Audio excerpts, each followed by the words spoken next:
Welcome to the Clipper channel. Today's video, I'll show you how to fix the shift key not working on your Windows 10 laptop or desktop computer.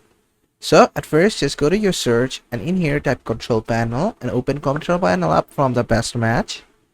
Then from here, make sure view by is set to category. From here, just select ease of access. Then just go to the ease of access control center. Always scan this section. And from here, just scroll down a bit, or you're gonna see here, make the keyboard easier to use. Just click on that. And from here, under control the mouse with the keyboard, just turn this on, which is gonna turn on mouse keys. And under make it easier to type, just turn on the sticky keys, turn on the toggle keys, as well as turn on the filter keys. Then just click on apply, click on OK. Then just close all this and go ahead and restart your PC. And basically, that's how you fix shift key not working on your Windows 10 laptop or desktop computer. I hope this video was helpful. If it was, please give it a thumbs up and don't forget to subscribe.